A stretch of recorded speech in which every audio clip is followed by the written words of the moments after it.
नरेंद्र के नरेंद्र खास पेशकश आप देख रहे हैं हमारी। मैं हूं आपके साथ शालिनी कपूर तिवारी। रविवार को विवेकानंद की जयंती के मौके पर प्रधानमंत्री नरेंद्र मोदी ने एक बार फिर से युग पुरुष स्वामी विवेकानंद को याद किया और हमेशा की तरह उनके विचारों को देश के साथ साझा भी किया। मोदी ने बताया कि कर्मयोगी विवेकानंद की आंखों में किस तरह से सपनों का भारत आकार लेता था और इसका आज के युवाओं से संबंध क्या है।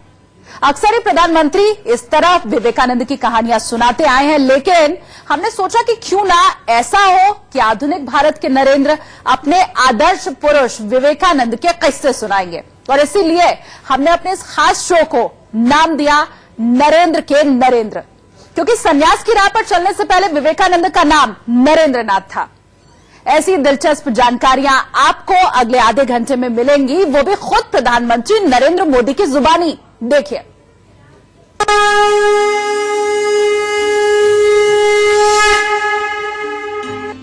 दूर दूर तक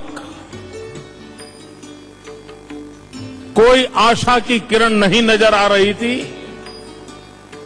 ऐसे समय बंगाल की धरती पर एक नरेंद्र का जन्म होता है। नदी में समंदर में कूदने की का लोहा लेकर के चलता है। स्वामी विवेकानंद जी ऐसे युवाओं की अपेक्षा करते थे। 30-32 साल का एक नौजवान सन्यासी दुनिया के सामने डंके की चोट पर कह रहा था कि मैं अपनी आंखों से देख रहा हूं, एक दिन मेरी भारत माता जगत गुरु के स्थान पर विराजित होगी। युग पुरुष, वेदांत दर्शन के पुरोधा, मातृभूमि के उपासक, विरले कर्म योगी, करोड़ों युवाओं के प्रेरणा स्रोत और आशाओं के पुंज स्वामी विवेकानंद, या फिर सन्यासी बनने से पहले नरेंद्र भूमि के उपासक, विरले कर्म योगी, करोड़ों युवाओं के प्रेरणा स्रोत और आशाओं के पुंज स्वामी विवेकानंद, या फिर सन्यासी बनने से पहले नरेंद्र नाथ दत्त, जिनका रोम रोम राष्ट्रभक्ति और भारतीयता से भरा था, जिन्होंने सत्य और सेवा के नाम ही अपना पूरा जीवन समर्पित कर दिया था। आज पूरे 128 साल बाद भी हिंद की भूमि पर एक दूसरे नरेंद्र उन्हीं के विचारों से अज्ञानता का अंधकार दूर करने वाले दूत बने हुए हैं। प्रधानमंत्री नरेंद्र मोदी के दिलो दिमाग में हर ओर विवेकानंद की अमिट छाप मौजूद है और गाहे बगाहे समूचा विश्व साक्षी बनता है जब एक नरेंद्र दूसरे नरेंद्र को अपनी स्मृतियों की पोटली से निकालकर याद करते हैं।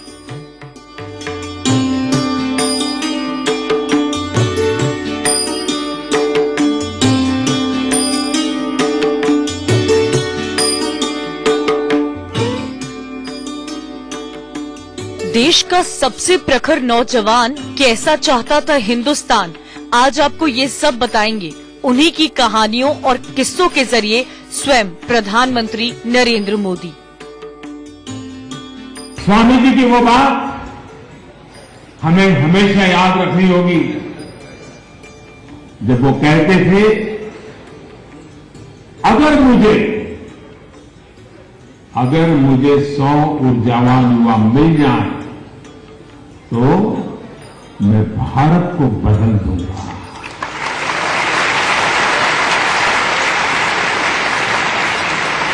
स्वामी जी ने कभी ये नहीं कहा कि मुझे 100 लोग मिल जाएंगे तो मैं ये बन जाऊंगा, ऐसा नहीं कहा। उन्होंने ये कहा, भारत बदल जाएगा।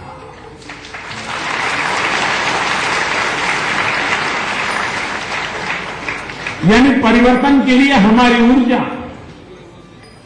कुछ करने का जोश ही, वो जज्बा बहुत आवश्यक है। स्वामी जी तो गुलामी के उस कालखंड में 100 ऐसे युवा साथियों की तलाश कर रहे थे, लेकिन 21वीं सदी को भारत की सदी बनाने के लिए, नए भारत के निर्माण के लिए तो करोड़ों ऊर्जावान युवा आज हिंदुस्तान के हर कोने में खड़े हो चुके हैं। दुनिया की सबसे बड़ी युवा आबादी का खजाना भारत के पास है। यूं तो नरेंद्र मोदी और विवेकानंद का रिश्ता शब्दों के किन्हीं शब्दों के खांचे में नहीं बांधा जा सकता, लेकिन जिस तरह धर्म और अध्यात्म, आत्मा और शरीर, सृष्टि और प्रकृति एक डोर में बंधे हैं, उसी तरह का नाता युग पुरुष विवेकानंद और नए भारत के शिल्पकार नरेंद्र दामोदर दास मोदी के बीच भी है। इसलिए स्वामी विवेकानंद की जयंती पर प्रधानमंत्री मोदी बंगाल के बेलूर मठ पहुंचे तो कर्मयोगी नरेंद्र नाथ के तप और त्याग भरे जीवन की माला जपने लगे। बताने लगे कि कैसे अतीत में भारत को विश्व गुरु बनाने का संकल्प लेने वाले विचार आज भी देश का मार्गदर्शन कर सकते हैं। पूज्य स्वामी विवेकानंद जी जिस कमरे में ठहरते थे, वहां पर एक आध्यात्मिक चेतना है, स्पंदन है। उस माहौल के अंदर आज का प्रातः काल का समय मुझे बिताने का, मेरा जीवन का बहुत अमूल्य समय था वो, जो मुझे आज बिताने का मौका मिला। ऐसा अनुभव कर रहा था जैसे पूज्य स्वामी जी हमसे और अधिक काम करने के लिए ही प्रेरित कर रहे हैं, नई ऊर्जा दे रहे हैं, हमारे अपने संकल्पों में नया सामर्थ्य भर रहे हैं। और इसी भाव के साथ, इसी प्रेरणा के साथ, इसी नई ऊर्जा के साथ, आप सब साथियों के उत्साह के साथ, इस मिट्टी के आशीर्वाद के साथ मैं फिर एक बार आज यहां से उसी सपनों को साकार करने के लिए चल पड़ूंगा, चलता रहूंगा। आज मोदी हुगली नदी के किनारे बसे जिस बेलूर मठ में विवेकानंद को याद कर रहे हैं, उसका नाता यूं तो उनसे 60 के दशक से जुड़ता है, जब मोह माया त्याग उन्होंने तपस्वी बनने का फैसला किया।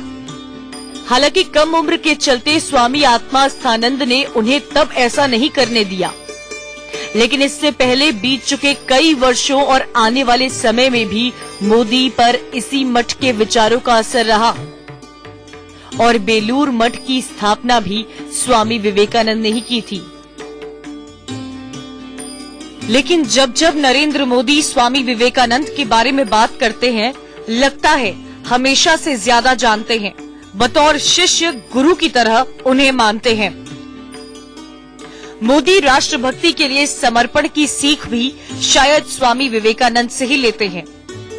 इसीलिए बताना नहीं भूलते कि साक्षात ईश्वर के दर्शन होने पर भी मोहित विवेकानंद राष्ट्रभक्ति के पद से नहीं डिगे। स्वामी विवेकानंद जी ने अपना पूरा जीवन समाज सुधार में लगाया था। एक नौजवान जिसके मन में इच्छा जगती है ईश्वर की प्राप्ति की, परमात्मा के दर्शन के लिए, जो मिले जहां मिले हर किसी को नरेंद्र पूछता रहता है, क्या आपने ईश्वर को देखा है? कोई भी संत मिले, महात्मा मिले, आंख से आंख मिला करके नरेंद्र पूछता रहता था, क्या आपने मुझे जैसे देखते हो वैसे ईश्वर को देखा है? और अगर देखा है तो क्या आप मुझे ईश्वर दिखा सकते हो? ईश्वर को देखने की इतनी ललक थी, इतनी तड़प थी, इतना पागलपन था। जो मिले जहां मिले एक ही सवाल उठता था, अपनी मां से भी झगड़ा करते थे, अपनी मां से भी झगड़ा करते थे कि कोई तो मुझे दिखाओ ईश्वर है कहां, और ईश्वर के प्रति आशंका भी कर लेते थे। इतना भीतर से तूफान उड़ा था, पागलपन सवार हो गया था, ईश्वर को देखना है। और जब श्री श्री ठाकुर मिल गए, रामकृष्ण परमहंस मिल गए, उन्होंने कहा, हां, जैसे मेरी आंखों से मैं तुम्हें देखता हूं वैसे ही मैं ईश्वर को देखता हूं।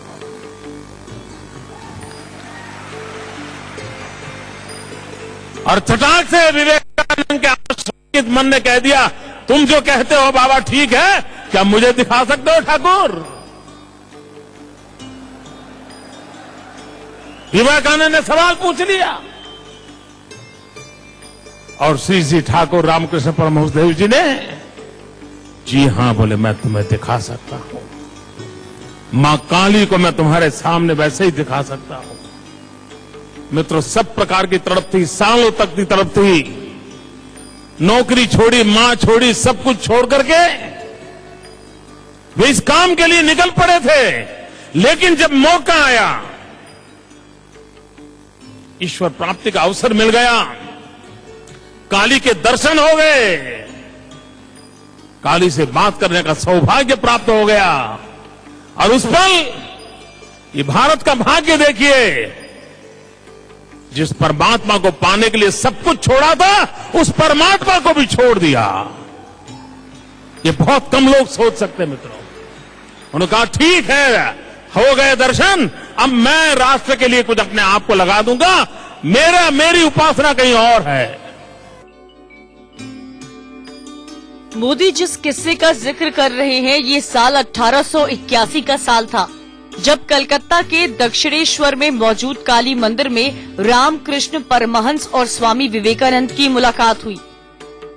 आगे चलकर 25 साल की उम्र में विवेकानंद ने संन्यास का रास्ता चुन लिया, जिसके बाद नरेंद्रनाथ विवेकानंद बन गए।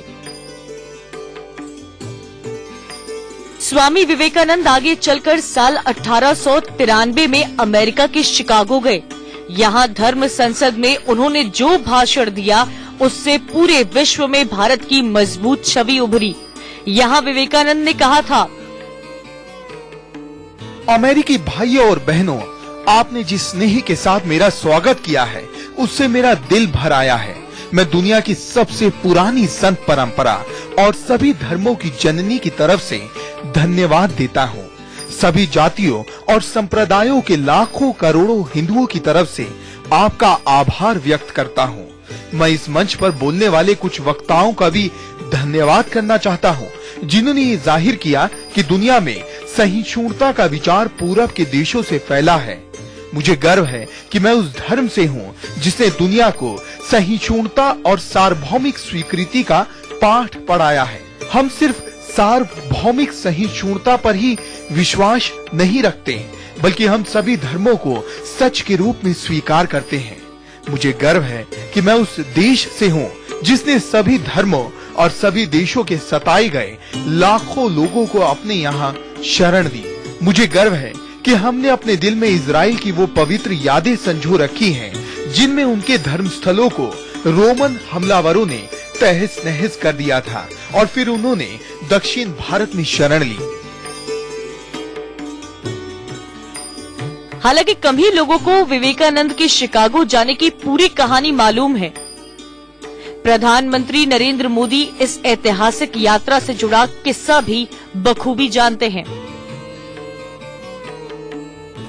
वो शिकागो गए, वो भी प्रेरणा किसने दी?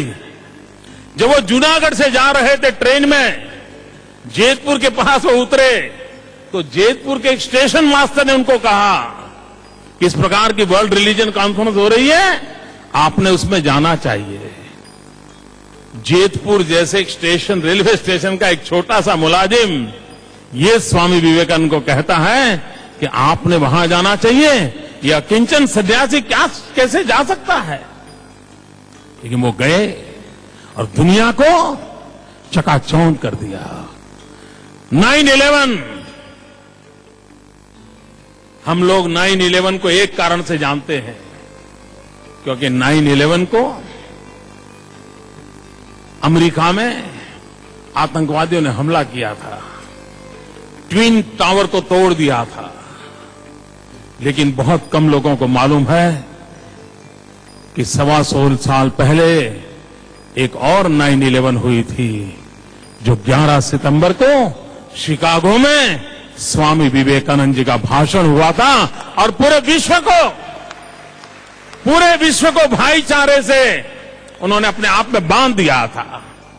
दो सांस्कृतिक विरासतों में कितना बड़ा अंतर होता है, जिसको सुसंस्कृत लोग कहते हैं, उसका प्रतिनिधि 11 सितंबर को अमेरिका के भूमि पर जाकर के वाक्य बोलता है, brothers and sisters of America, और पूरी दुनिया उस व्यक्ति के एक एक शब्द को पकड़ने के लिए पागल हो जाती है। प्रधानमंत्री नरेंद्र मोदी अक्सर मन की बात में भी स्वामी विवेकानंद की प्रेरणा देने वाली कहानियां सुनाया करते हैं, तो इसका नाता भी आज के भारत से जुड़ता है। स्वामी विवेकानंद अक्सर एक बात हमेशा बताया करते थे। शायद ये बात उन्होंने कई बार लोगों को सुनाई होगी।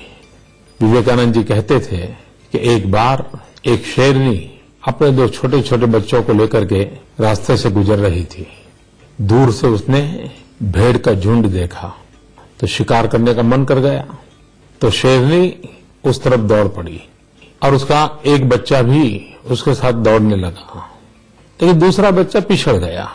शेरनी भेड़ का शिकार करते हुए आगे बढ़ गई। एक बच्चा भी चला गया, लेकिन एक बच्चा बिछड़ गया। जो बच्चा बिछड़ गया उसमें एक माता भेड़ ने उसको पाला पोसा बड़ा किया, और वो शेर भेड़ के पीछे ही बड़ा होने लगा।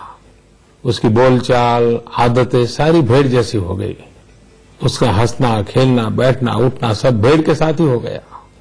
एक बार वो जो शेरनी के साथ बच्चा चला गया था, वो बड़ा हो गया था। उसने एक बार इसको देखा कि ये क्या बात है, ये तो शेर है और भेड़ के साथ खेल रहा है, भेड़ की तरह बोल रहा है, क्या हो गया इसको।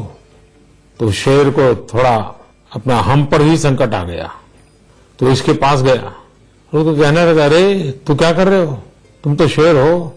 तो कहा, नहीं मैं तो भेड़ हूं, मैं तो इन्हीं के बीच पला हूं, बड़ा हूं, इन्होंने मुझे बड़ा किया है, मेरी आवाज देखिए, मेरी बातचीत का तरीका देखिए। तो शेर ने कहा कि चलो मैं दिखाता हूं तुम कौन हो। उसको एक कुएं के पास ले गए और कुएं में पानी के अंदर उसका चेहरा दिखाया और खुद के चेहरे के साथ उसको कहा, देखो हम दोनों का चेहरा एक है, मैं भी शेर हूं, तुम भी शेर हो।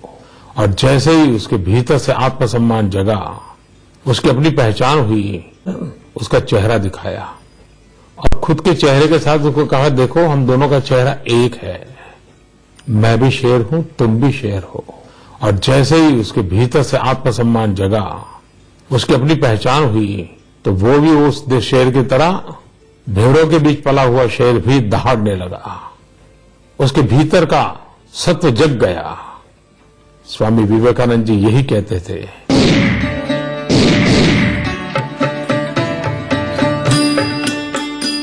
स्वामी विवेकानंद को एक बार एक विदेशी महिला ने कहा, मैं आपसे शादी करना चाहती हूँ। विवेकानंद ने पूछा,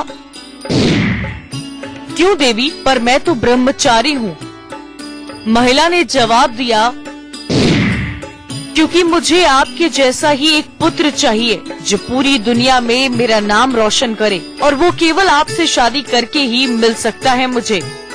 विवेकानंद ने कहा, इसका और एक उपाय है। विदेशी महिला ने पूछा, क्या? विवेकानंद ने मुस्कुराते हुए कहा, आप मुझे ही अपना पुत्र मान लीजिए और आप मेरी माँ बन जाइए। ऐसे में आपको मेरे जैसा पुत्र भी मिल जाएगा और मुझे अपना ब्रह्मचार्य भी नहीं तोड़ना पड़ेगा। महिला हतप्रभ होकर विवेकानंद को ताकने लगी। स्वामी विवेकानंद के कक्ष में किसी भी महिला की जाने की अनुमति नहीं थी। एक बार जब स्वामी विवेकानंद बहुत बीमार पड़ गए थे, तब उनके शिष्य उनकी माँ को बुलाकर ले आए थे। अपनी माँ को कक्ष में देखकर स्वामी बहुत गुस्सा हुए और चिल्लाए कि तुम लोगों ने महिला को अंदर आने की अनुमति क्यों दी? मैं ही हूँ जिसने ये नियम बनाया है और मेरे ही लिए तुम नियम को तोड़ रहे हो।